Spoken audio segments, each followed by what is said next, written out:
Welcome to another episode of The Minds Out with Mike Lowry. Guys, thanks again so much for tuning in. I really do appreciate it as always. I had to bring Dr. Shah back. We have another episode talking about how to identify the trauma that we dealt with, seeing past relationships in our lives. Stay tuned.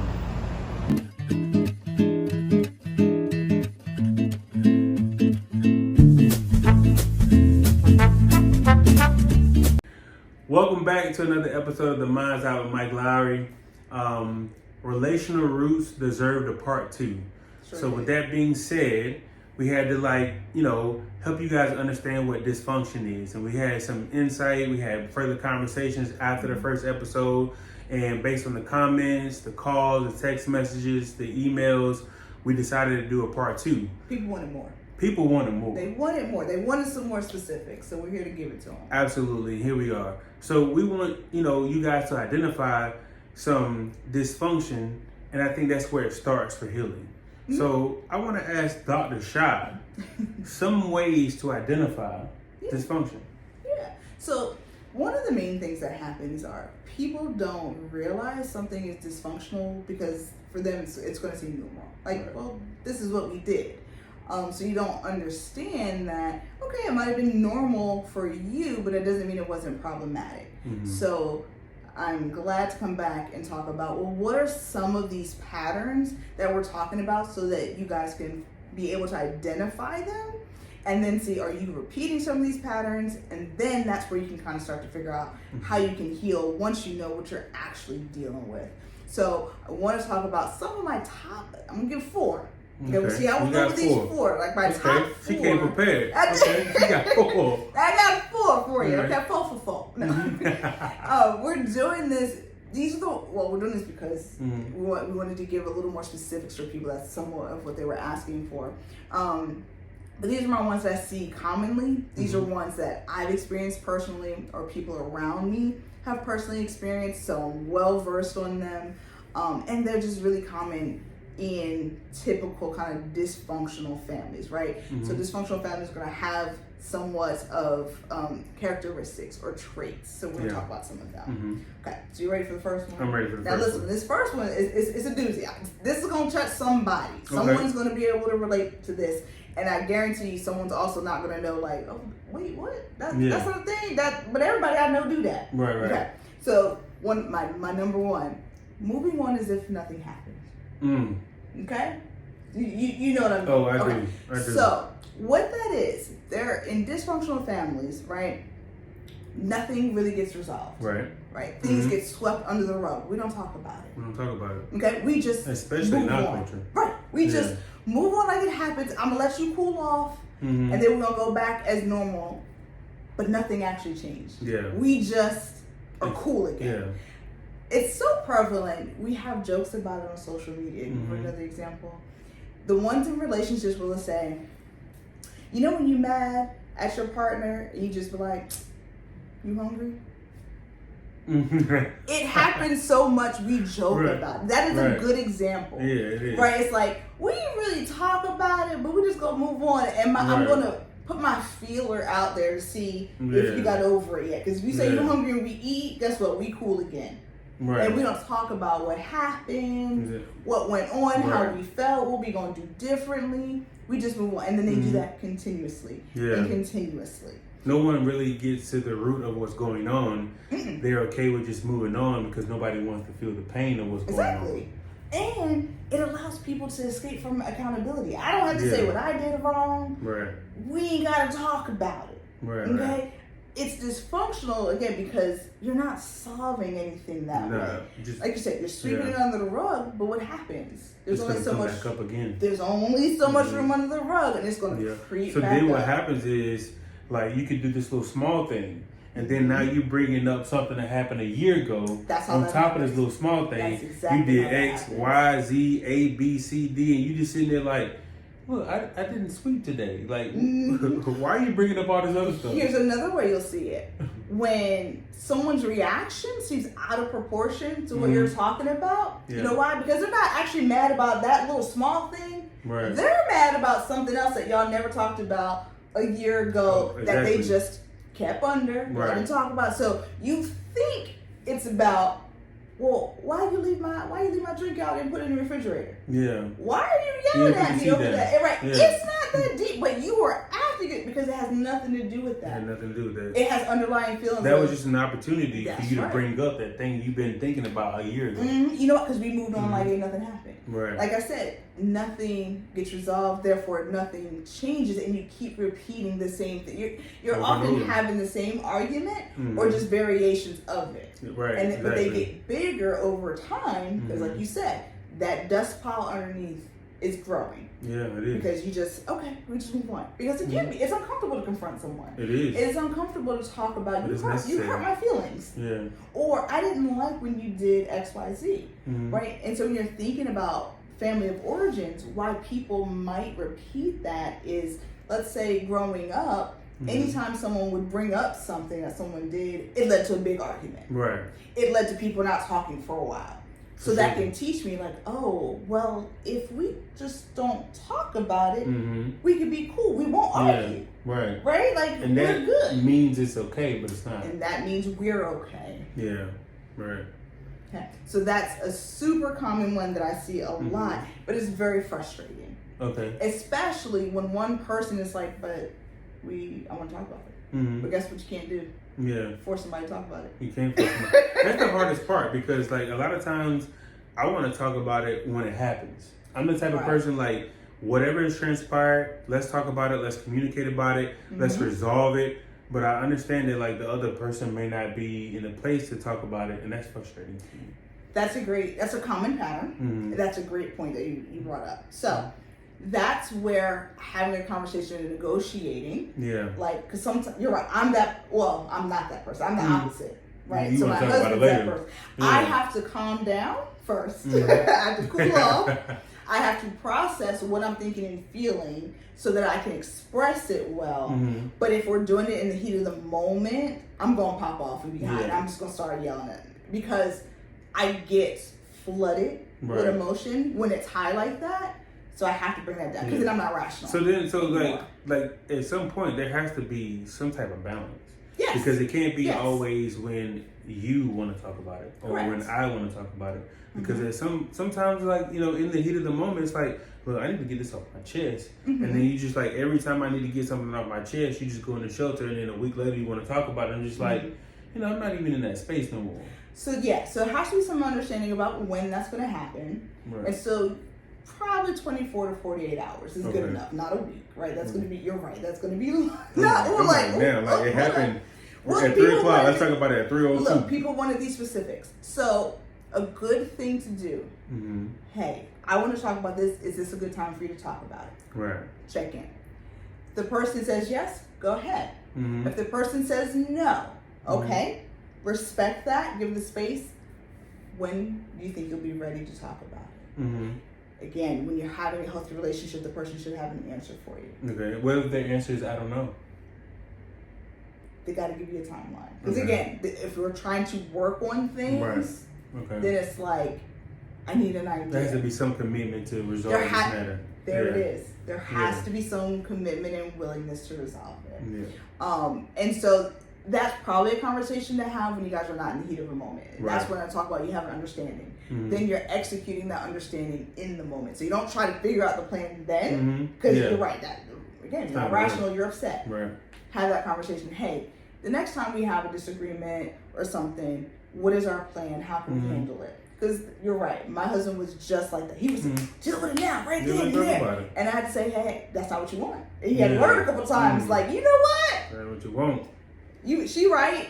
Like, let me let her cool off because it goes so much better. But I feel like too, like in that balance, I think the conversation shifts and changes a little bit because, like, if we're in the heat of the moment about a particular topic, and then let's say 24 to 48 hours later, the heat of the moment, we both have calmed down, but I feel like the narrative of the moment changes slightly because time has passed. So then, like, the root cause of what transpired is missed to some degree because we've waited, so much time has passed. And, like, so much time to me, 2 days can be a lot if I'm bothered about a particular topic and I want to get it off my chest. I want you to receive it. I want you to hear it, blah, blah, blah. Sometimes I think, like, in conversation if both parties can be open to one-sided communication for the moment. You can. Hear me. Okay, are you open to hearing what I have to say? Right. You ain't got to respond right now. I just got to get this off my chest. Yeah. Or, so another alternative.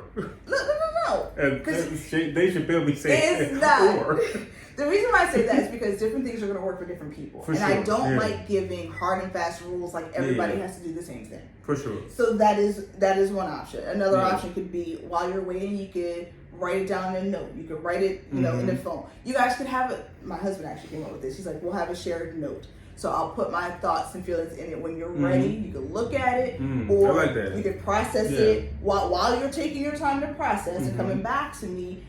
I got it out. Here's what my feelings or my thoughts, so that when we come back together and address it, it's like we have something to go off of. Almost like kind of like a light agenda. It says, right. Here are my points. Yeah. Here are my thoughts and feelings, because I can absorb it. I can take it in. I can think about it. I'm not just kind of coming off the top. Right? Because again, I'm not always going to be the most rational at that time. Yeah. So that could be another example of what you do. Or you could process it with somebody else. Like, let me make sure I understand how I am thinking and feeling before I come back to you. Because again, time hopefully can help you think better to see, like, was that wrong?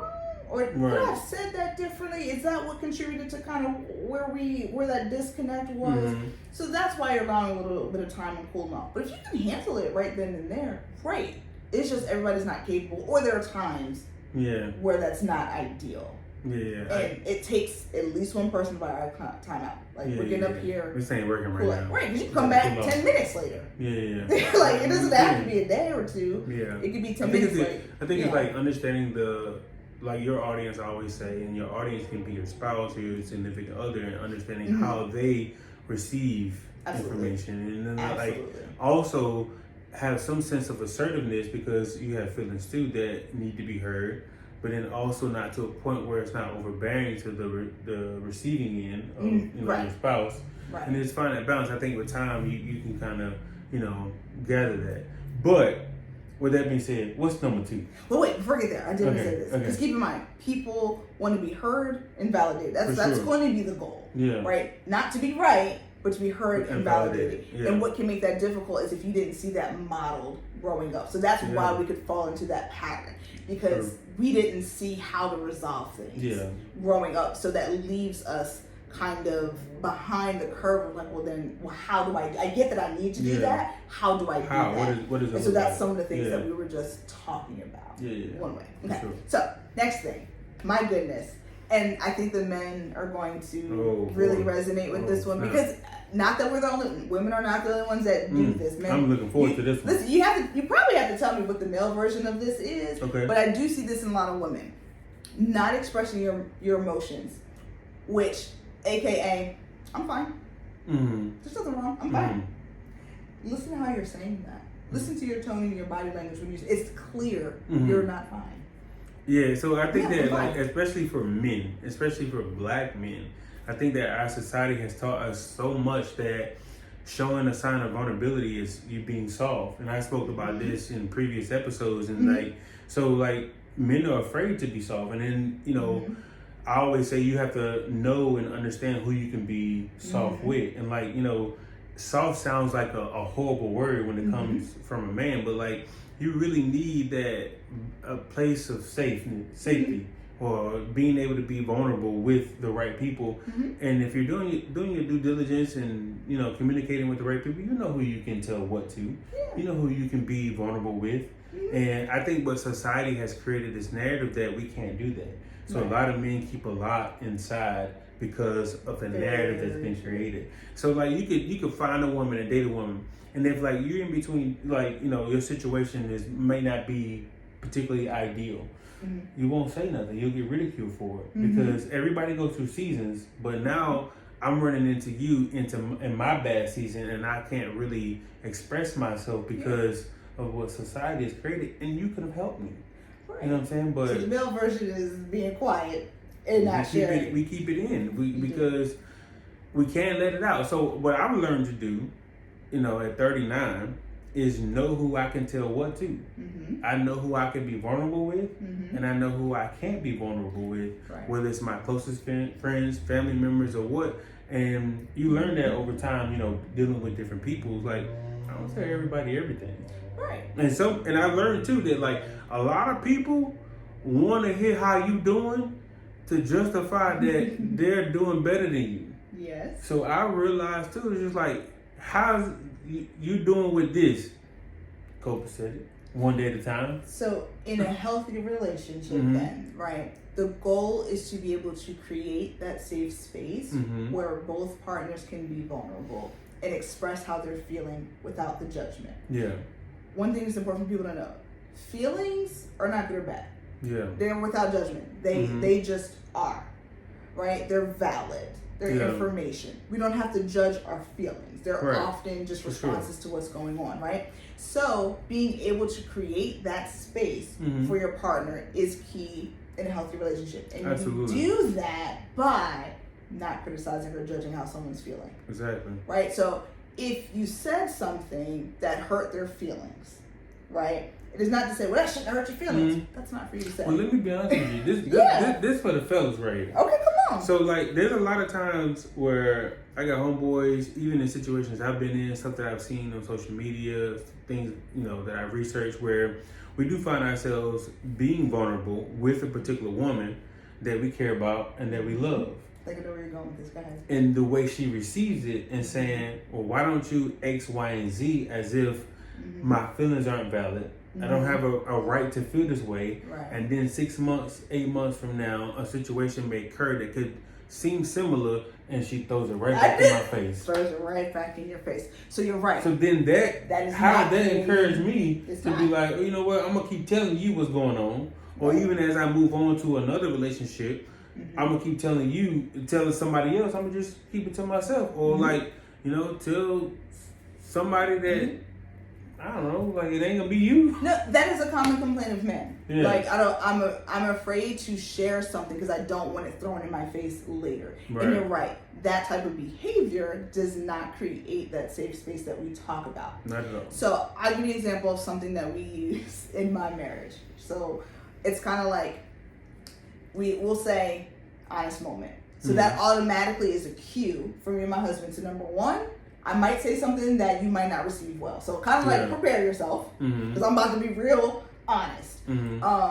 Or two, I'm going to be vulnerable. Just like we say, I don't mean no disrespect. Right. Or I'm about to say something that I'm not sure how you're going to take it. I might be hesitant to say, but I know it has to be said. Yeah. So having that cue for us essentially prepares the other person to either put down their defenses or to prepare them to say, I kind of need support because this is hard for me to say. Yeah. So having a cue could be something that people can use in their relationship to help create that safe space. Because that's the thing.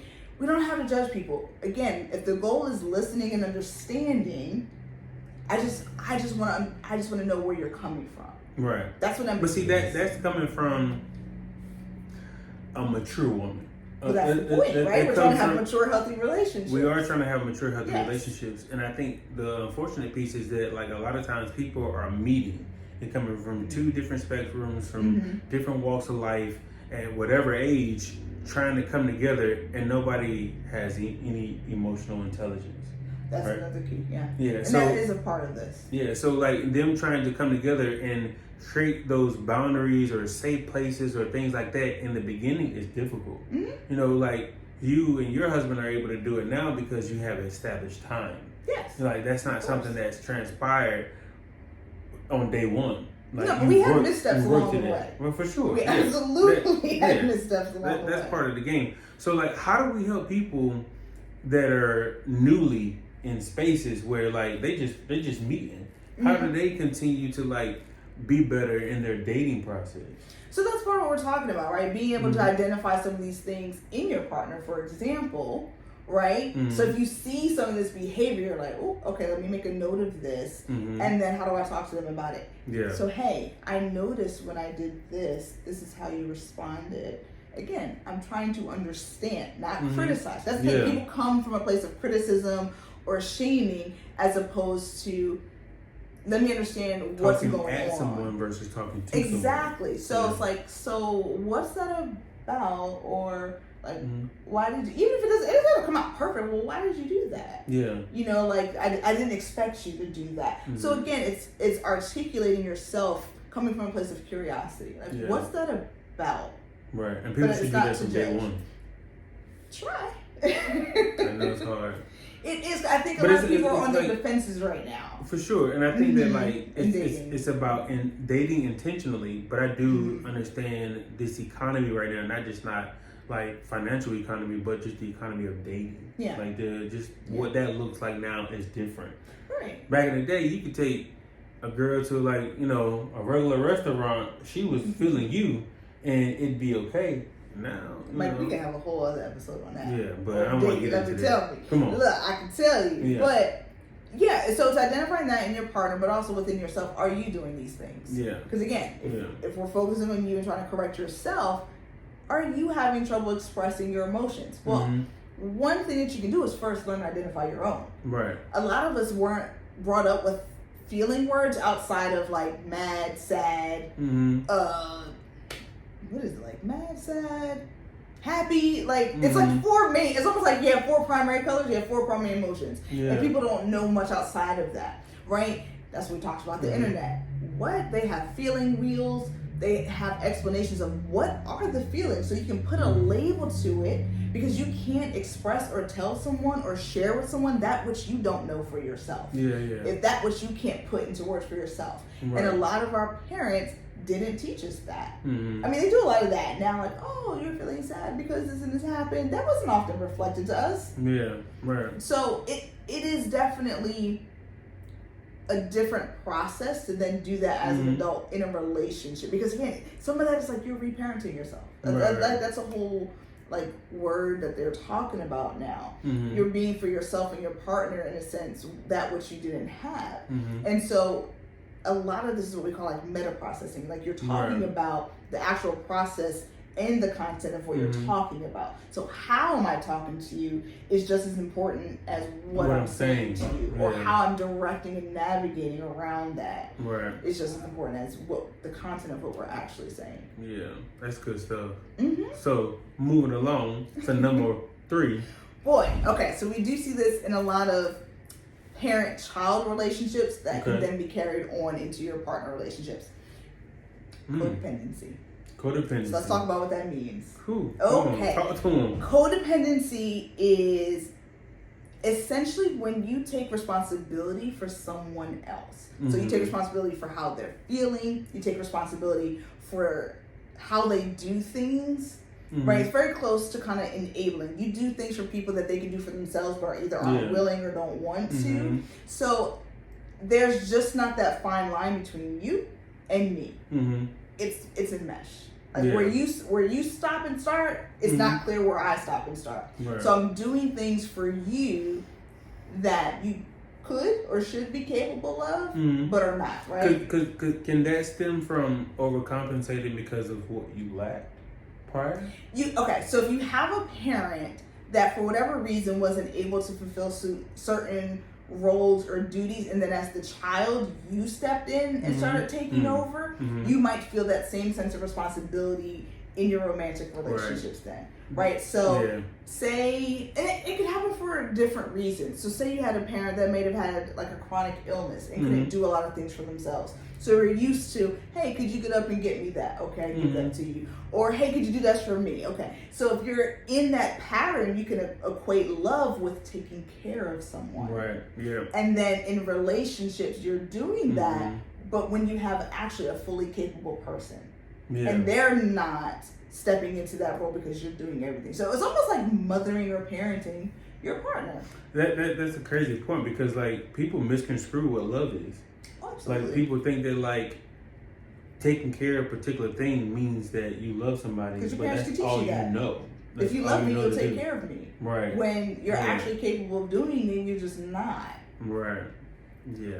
That's crazy, because I can think about multiple times where people have done certain things to me, and I understand the family dynamic, and I realize it's just like, this is just your roots. You would do this for anybody, for real. I watch how, like, other people in this circle of their life do the same thing, you know, to what they have, and it's just like this is what you know. It's not to say it's good or bad, but it's like it's not really a driving factor to say you love me because you do these things. They're nice and I appreciate them. Yes. But it's your roots. This is just it's know. routine for you. So think of the difference between I can teach you how to fish or I can just give you the fish. Yeah. Right? You're giving people fish when you should be teaching them so they're not so dependent on you. Right? So it's because this is not to say you don't do things for people, you don't take care. That's not what it is. It is to the extreme. So for example, it's like, say your partner is looking for a job, right? Before you, they were able to apply for jobs, get a job. Now they're with you and you feel like, well, let me search the jobs for them. Let me send the job. Well, let me fill out the application for you. You are a full functioning. You should have been adult before I got with you. Why am I doing that? Why do I feel the need to take it that far and step into what's actually your responsibility and taking it on my own? Because what happens then, people start to feel burdened and overwhelmed because you're taking on more. That's not your cross to bear. Yeah. You're taking someone else's responsibility. For sure.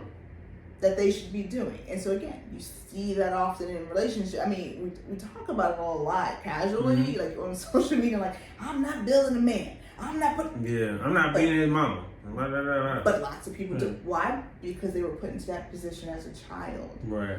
Given adult responsibilities. The oldest, like taking care of the younger kids. So then now they date somebody, meet somebody, they feel like they gotta take care of him or her. Yeah. You know, vice versa, or whatever the case may be for that situation. But yeah, that's crazy, like how that trickle down effect is. Yeah. You know? Yeah, because you think, again, I'm being loving, I'm being caring. Well, you're enabling. Right. You have to check if that's what you're doing. Again, there's nothing wrong with helping your partner, being supportive. You can take it too far. You can. And you have to know where that line is, because part of how you figure that out is this something they're actually able to do? Right. And they're just not? Yeah. Why am I doing everything? That's crazy. I see. And again, that's both genders. It's not specific. Oh, for sure. No doubt about it. It definitely goes both ways. For sure. So, last but not least. Number 4. 1, 2, 3, 4. Now, this is a tough one. Okay, that's a tough one. It's a tough one because people don't always realize that's what's actually happening. They can identify it doesn't feel good or like something's off, but they don't always know what to call it. Guilt tripping. Ooh. Yes. They hit me with a 2-piece. So, parents can use this growing up. You can see it. So, I can give a good example. I had a family member say this to me. So, they were like, hey, can you watch my kids? I was like, no, actually, I'm not able to. Like, but you ain't doing nothing. Right? Because they want to invoke some kind of emotional response in me to get me to do what they want me to do. And I said, and it's my time to do nothing with. I'm not available. That was my free time to relax, and that's not how I was choosing to do it. Right. Or they'll bring up something. Well, I mean, if it was your kids, I ought to watch your kids, and that is your choice. Yeah. You know how crazy it is? I've had so many people will ask me certain aspects of my life, or like, even if they just want to go out, or like to a bar or something like that, or they just call, like they need something, it's like, blah, blah, and I'm just like, nah, I'm busy. They'll be like, so what you doing?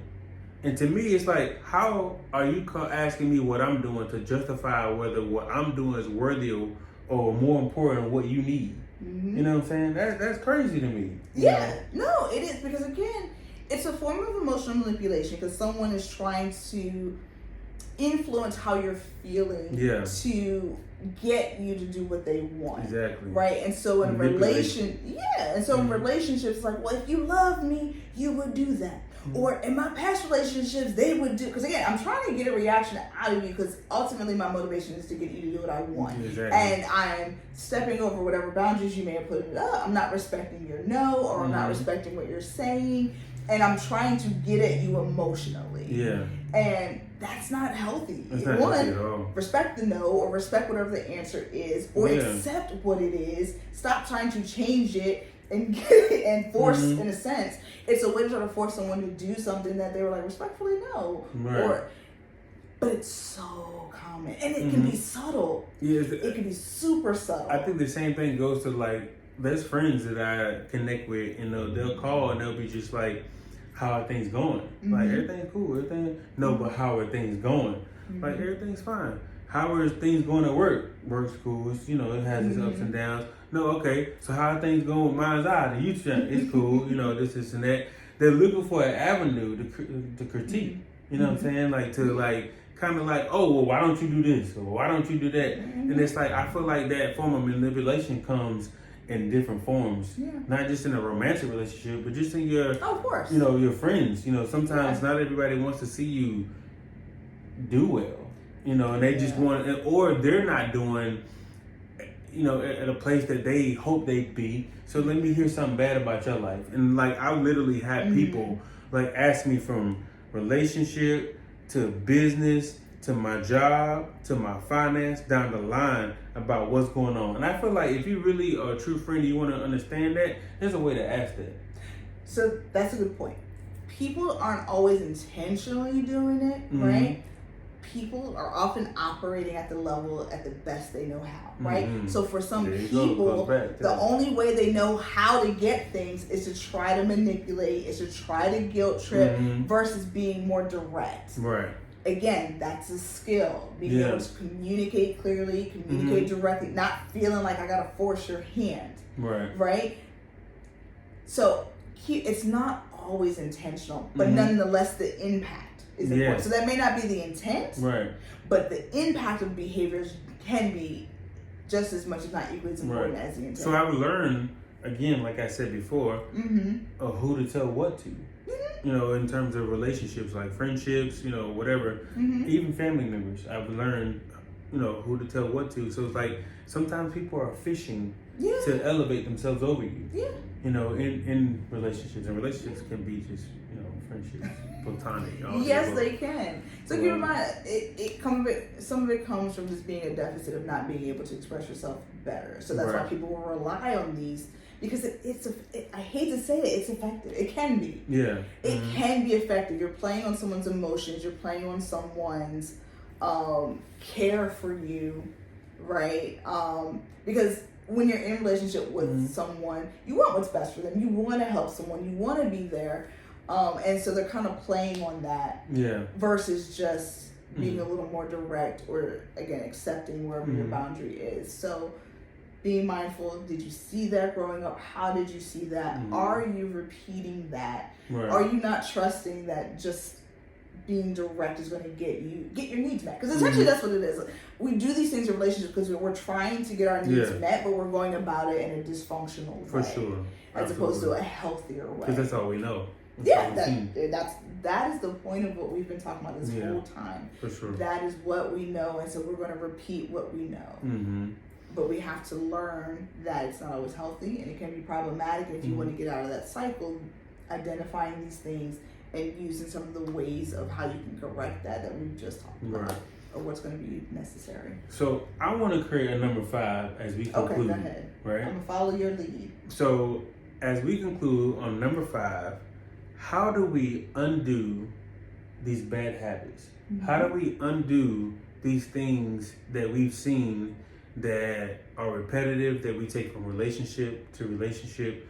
What do we need to do, or what's necessary to do different, or be the one that's different, that's creating new relationships for their kids to see and their kids to see?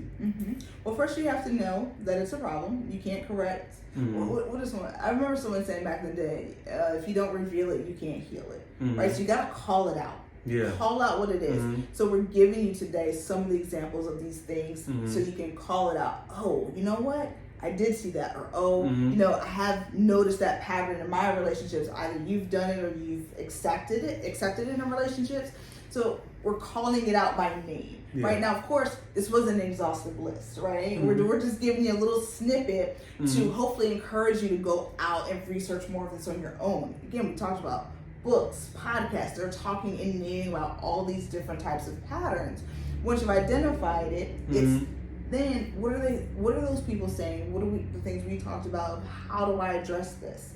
How do I do this in a healthier way? And then you gotta practice it. You gotta implement it. And if you're with someone who's not willing to make that change again, then you gotta reevaluate if that's the right relationship for you. Because it is going to take both. I can't be out here trying to say, well, look, I want to know how you feel. And you're like, no, I'm good. We're not going to talk about it. We're not going to get far.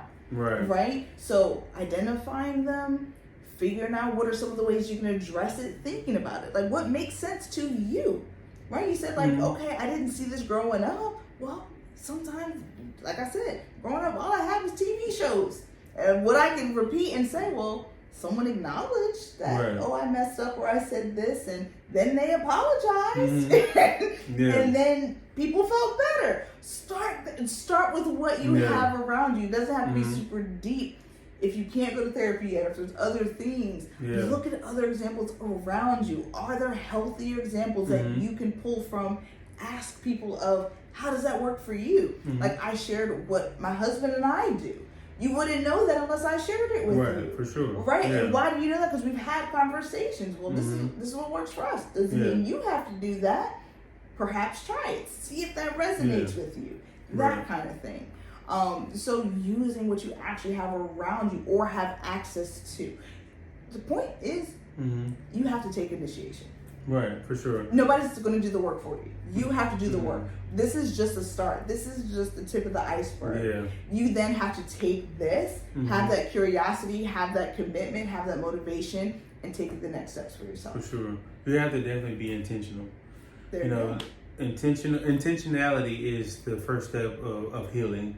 And understanding, what has transpired, accepting what has transpired, and then finding some sort of therapy. Like I always talk about therapy, and therapy doesn't necessarily sitting in a particular environment with the actual therapist. Therapy is different for a lot of people. Therapy could be yoga. It could be working out. It could be it could be on a park. It could be doing different things to find what works for you. Because what I'm learning more and more, not everybody has access to a therapist. Not everybody can afford a therapist. Not everybody's job is providing, 12 free sessions or what have you. And I talked about this before. So what are those people doing for healing? So with that being said, you have to be intentional about seeking self-help that may not look like a therapist, but you can get out and do something. You can read books. You can, Google certain things that can align you with what you're dealing with. If you really want the healing, you gotta, I think at our big age, we gotta start making, we gotta start making excuses for what has happened to us and start being advocates on changing the narrative of what has transpired prior to us and doing something different going forward. This is what I often say, right? I give people to the age of 25. That sounds arbitrary, but typically around the age of 25 is when this part of your brain has developed all the way. And you're not in control of what maybe your parents didn't teach you, what you didn't learn, but by the time you're 25, I always say, okay, now this is developed. You can identify where those gaps are. It then becomes your responsibility to fill those gaps. We can't keep blaming mommy and daddy at that point. It is what it is. That's not changing. You're the grown up. You're the adult. You now can then say, I'm going to take responsibility for what I don't know, wasn't taught, the areas I see that I need to work on, and then follow through on that. Because that's when you said big age, 25 and over is that big age for me. But the unfortunate part, I think in this space, a lot of people are making excuses for what has transpired to them as to how they move and maneuver in their relationship. Well, this is why you're doing what you're doing, right? That's what I'm doing. So if you want to know what to do, keep listening to The Mind's Eye. Mike's going to give you this information. He's going to keep bringing people on here with the knowledge to help you get started. That's all it is. It is a start. You're not going to do all the work here. It is a start. It's a start. So with that being said, Dr. Shah, let me get that right. Dr. Shah is life coaching. She's in the process of transitioning to that space. She is in a place of healing and giving back. So tell us how we can find you in that space. Yes. So I have an Instagram page for my coaching business, which is called The Williams Method. That is my Instagram page. I'm going to be starting to be giving out all of this helpful information so that you can have healthier relationships, so you can have healthier more open, more direct communication, because those are the two areas I focus on: relationship dynamics, communication. I have a couple of niche areas, but I'm going to be having more general things and getting more comfortable posting videos and reels and all that. So that is coming as early as next month, so August. I don't know, whenever this is going to be posted. So August is the month to look out for. This is going to be posted soon. I'm going to have the info in the bio. As y'all usual. log in. I'm going to have also my website in the bio as well too, so y'all can log in and get to know a little bit more about me.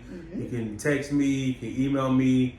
I want to lock in with the community and the people just to help us think better and have better perspective and be open-minded about what's next for our future. That's right. And I appreciate this platform and people like us who have identified these things in ourselves and want to share what we've learned and what we know with other people. So yes, I appreciate you once again. Thank you guys for tuning in. I appreciate it. Don't forget to like, share, subscribe. There's a lot coming. Stay tuned. I'll see you next time.